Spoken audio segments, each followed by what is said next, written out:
Visit AnyExpat for relocation assistance. It's Saturday morning in Italy, and you're listening to the Magic Towns Italy podcast. Let's dive into this week's stories. Welcome to Magic Towns, Italy. If you're dreaming of la dolce vita as an expat or retiree, well, you've come to the right place. Today, we're unpacking a couple of key pieces. First up, we're going to dive into those often talked about €1 homes in Italy. We'll try to look beyond the romantic idea and explore. Yeah, get into the reality of it. And then after that, we'll be setting our sights on a specific location, our featured city for this week, Trieste. We'll give you a good sense of what makes this northeastern gem potentially worth considering. Okay, so these Euro homes, I mean, it sounds incredible. Well, it really got going around 2017. It was basically a way for these severely depopulated villages, often quite rural, to try and combat, urban decay, right? You see, what happened is a lot of younger Italians moved away for jobs, leaving behind empty family homes. And sometimes these places were just abandoned, maybe to avoid taxes and upkeep. Local authorities saw offering them for a symbolic price like €1 as a way to hopefully attract investment and bring in new residents. That makes sense. One of the towns that got a lot of press early on was Gangi in Sicily. A lot of foreigners actually bought properties there. Interesting. So if this idea has caught your eye, if you're listening, thinking about it, where are you most likely to find these opportunities today? Primarily, it's still in the south, in Sicily. That's where it all began and where many schemes are still active. Okay. But it has spread. You can find towns participating in Sardinia, Calabria, Campania, Molise, Abruzzo, Piedmont, even Puglia now. Wow, quite a few regions then. Yeah, but they tend to be smaller, more rural communities, the ones facing population decline. They often have fascinating histories, beautiful landscapes. The economic opportunities might be pretty limited. That's the trade-off, I guess. Exactly. And recently, even some mountain towns up in the Veneto region have shown some interest. You mentioned a few specific towns earlier. Could you give us a quick snapshot of maybe one or two, just so people get a clearer picture of the kind of places we're talking about? Sure. Take Sambuca de Sicilia. It's got lovely views near vineyards, and there's a growing expat community there. Sounds nice. But it's pretty remote. You absolutely need a car. And it gets very quiet outside the main summer months. Okay, another one. Musumeli, also in Sicily, it has a really authentic historic character. The local government seems quite proactive, and there's an engaged international community. Downside, it's inland, no train station nearby, and local job opportunities are quite scarce. Right, and Gongi, the original success story. Yeah. Gangi, beautiful mountain setting. They really transformed the historic center, but it's very isolated. Think winding roads, not many local services right there. Okay, so definitely different vibes. What about somewhere that isn't a tiny village? Well, Taranto in Puglia is an interesting case. It's more of a mid-sized coastal city, but the Euro homes are often in the old town, which has faced significant neglect, and there are some historical pollution issues in the wider area, so that raises potential, safety or livability questions, different challenges. Then you've got Ololai in Sardinia, a mountain village, very strong Sardinian traditions.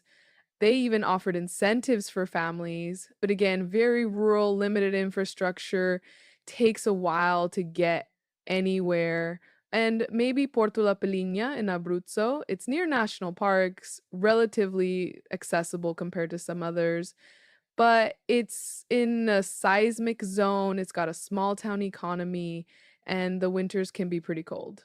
So, yeah, these examples really highlight the variety. And crucially, the trade-offs you need to consider, that win euro kind of price tag is clearly just the beginning. What are the main sort of strings attached that people absolutely need to be aware of? Right, that's the crucial part. The euro is purely symbolic. The real commitment is the renovation. Buyers are almost always required to fully renovate the property, usually within a set claim frame, often around 3 years. 3 years, wow. And there are often interim deadlines too, like submitting your plans quickly, starting the work by a certain date. If you don't meet them, you could face penalties or maybe lose your deposit. But there's a deposit too. Yes, usually a security deposit, maybe somewhere between, say, $1,000 to $5, depending on the town. You get it back if you complete the renovation on time. And of course, you, the buyer, are responsible for footing the entire bill for the renovation. And I'm guessing these renovations are just, a quick paint job and some new furniture. Not at all. We're usually talking about properties that are derelict, sometimes structurally unsound. The renovations need to meet local building codes. And very often, there are strict rules about preserving the historical look of the exterior. Right, heritage considerations. Exactly. Plus, you have to get all the necessary permits, which can be a slow process in Italy. All the paperwork will be in Italian. You'll need an Italian tax code, and you absolutely have to use an Italian notary for the property transfer. That's a legal requirement. Lots of bureaucracy then. Definitely. And one really important point, buying one of these homes doesn't automatically grant you residency rights, especially if you're a non-EU citizen. That's a whole separate process. That's a critical distinction. Yeah, so weighing it all up, are these Euro home deals generally a good opportunity, or are they perhaps more trouble than they're worth for most people? It really depends. There are certainly success stories. People have breathed new life into these old buildings and become part of a small community and ended up with a unique home. The initial purchase cost is obviously tiny, and sometimes you can access tax credits for renovation. So it can be a good fit if you're genuinely passionate about the project, you have sufficient funds set aside, and we're talking potentially $20,000, $30 minimum, but often much more. Yeah, okay, that adds up fast. It does, yeah. And you need a flexible lifestyle, patience for bureaucracy, and probably some hands-on skills or good project management abilities. On the downsides. Well, renovation costs can easily spiral way beyond initial estimates. People have reported spending six figures. You can uncover all sorts of unexpected problems in old houses, structural issues, damp, you name it. It happens everywhere. Navigating the red tape, especially with language barriers, can be incredibly frustrating and slow. And the lifestyle in a very remote village might just not suit everyone long term. Plus, don't expect to flip it for a quick profit. Resale in these areas can be difficult. So it sounds like for many people, maybe just looking at the broader market for affordable, perhaps already habitable properties might be a more practical route. Absolutely. I think that's often overlooked. Rural Italian real estate in general can be very affordable. You can frequently find perfectly livable homes, maybe needing some updating, but not a full rebuild, for between, say, 10,000 euro and 50,000 euro. That's still incredibly cheap compared to many places. And the benefits are significant, likely less red tape. You can often move in much sooner. You have a vastly wider choice of locations, not just the specific towns running these schemes.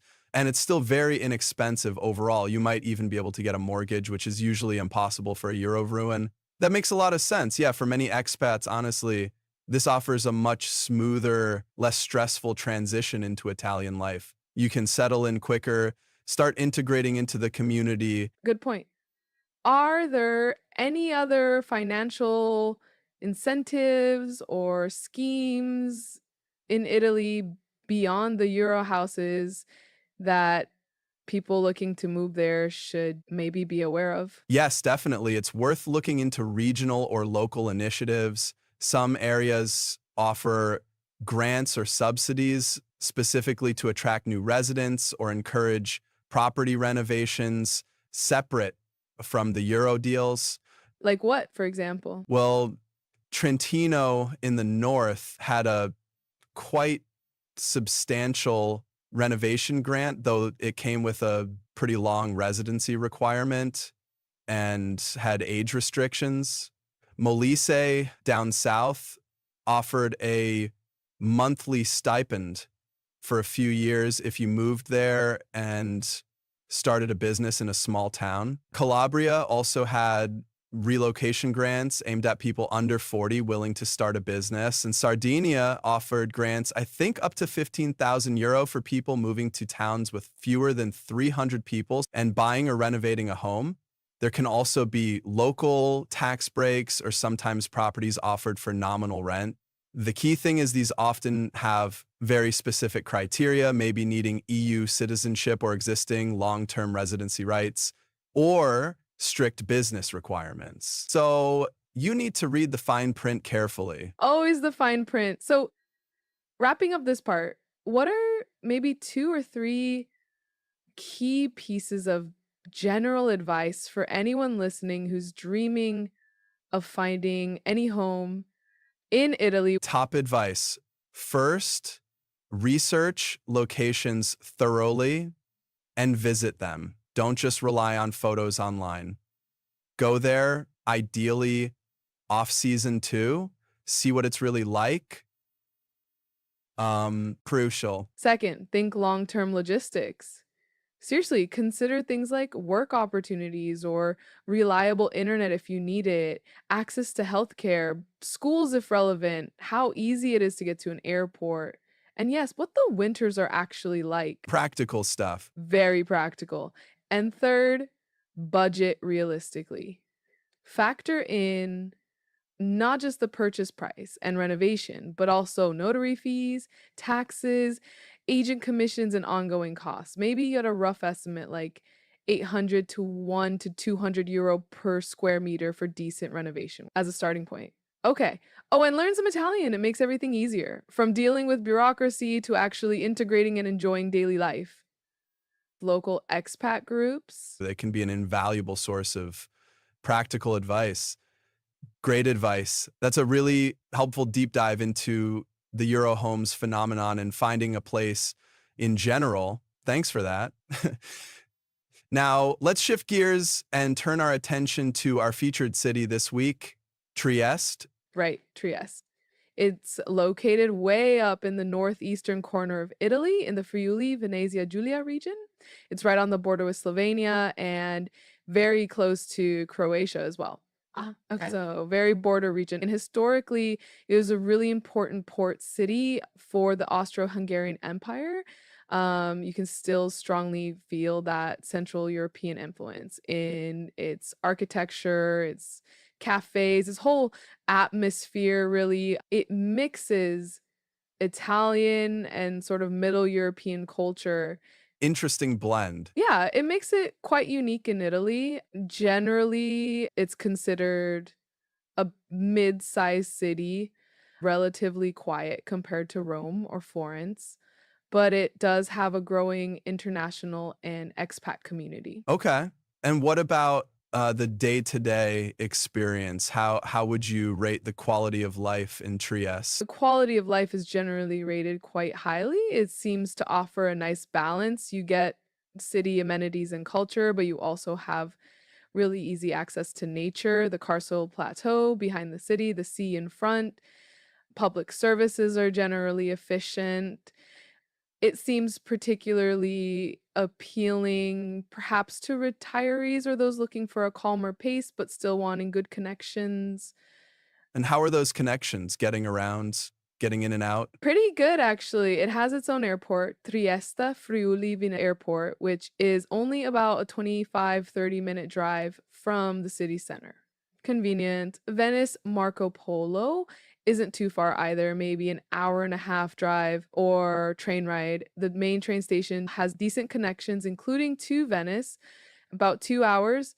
Udine, Padua, maybe fewer high speed Flasciaro options compared to major hubs, but still well connected regionals. And within the city? Public transport is reliable and covers the city and surrounding areas pretty well. A ticket's quite cheap. The city center itself is very walkable. A car can be useful, definitely, if you want to explore the region. Those Carso trails I mentioned. Nearby mountains, maybe pop over to Slovenia or Croatia. But parking within the city center can be a challenge. Like in many Italian cities, Standard issue. What about the financial side? Is Trieste considered an expensive place to live? compared to other major Italian cities like Milan or Rome, no. It's generally considered more affordable, both for cost of living and housing. Of course, prices vary a lot depending on the neighborhood. The city center, especially the historic parts like Borgo Turesiano or Civitavecchia, and the areas along the coast like Barcola or Gragnano, tend to be pricier. But areas just outside the immediate center, like San Giacomo or Rogliano, or even slightly further out, can offer much more budget friendly options for renting or buying. Demand does tend to pick up between July and November. Good to know. Now, every place has its challenges. What are some of the things someone considering Trieste should definitely be aware of? Any downsides? Yes, there are a few specific things. One is the wind. Trieste is famous, or perhaps infamous, for the Bora. Ah, yes, I've heard of the Bora. It's a strong, cold, northeastern wind that can blow quite fiercely, especially in winter, and it can make the temperature feel much colder than it is. Racing? Definitely. Summers, on the other hand, can be quite hot and humid. Because it's coastal, the humidity can make it feel sticky, and sometimes nighttime temperatures don't drop much. Okay, climate factors, anything else? The job market can be a bit challenging, particularly maybe for younger professionals or those in very specific fields. The main opportunities tend to be in sectors like public administration, education, research, shipping, and logistics because of the port and insurance, right? And maybe social life. While it's a university city and has an active, albeit smaller expat community, I hear there's a regular weekly aperitivo meetup. The nightlife options are generally considered more limited compared to, say, Bologna or Florence. Okay, so maybe not a party city. Probably not, no. More of a cafe culture, enjoy the seafront kind of place. Got it. Yeah, but overall, pulling out the positives, what are the main reasons someone would choose Trieste? Well, on the data side, things look good. Excellent air quality generally. Healthcare is considered excellent, part of the highly regarded Friuli Venezia Giulia regional system. Internet speeds are generally fast, Important these days. very. And its location really is strategic, not just for travel, but for that cultural blend we talked about. It's seen as having a generally mild climate overall, despite the Bora and summer humidity. And the community is often described as welcoming. And just to recap the potential cons or things to weigh up, So besides the potentially limited nightlife, you might find less variety in international cuisine compared to really big cosmopolitan cities. The language barrier, while manageable, is still there. Knowing Italian is definitely beneficial. That summer humidity we mentioned, the pace of life might feel a bit slow. And yes, the expat community, while growing and active, is smaller than in places like Rome or Milan. Oh, and it does get some tourists, especially cruise ships, which can make the main squares busy at times. right? Puts it in perspective. So, summing up Chia, who do you think might find it a particularly good fit? Who is it likely to appeal most to? I think Trieste really shines for those seeking a calmer, more relaxed, community-focused environment. It seems particularly attractive to retirees, perhaps, who value high-quality healthcare, good transport connections for exploring, that easy access to both the sea and nature, and a generally high quality of life without the chaos of a huge metropolis. Maybe also remote workers who appreciate the infrastructure and affordability. That makes sense. A clear picture there. Well, we hope this deep dive, looking first at the realities of the €1 homes concept and then giving you this overview of Trieste, has provided some valuable insights for you as you explore your options for living in Italy. Yeah, the dream is definitely achievable, but as we've seen, it requires careful thought and research that goes beyond just the headlines or the romantic notions. Absolutely. And remember, for much more detailed information on Tritus, specifically things like infrastructure breakdowns, local amenities, healthcare specifics, schools, plus a wealth of resources for expats, make sure you visit Magic Town. That's right. You'll find really comprehensive data, tools, and guides there to help you dig deeper and hopefully discover your perfect Italian town.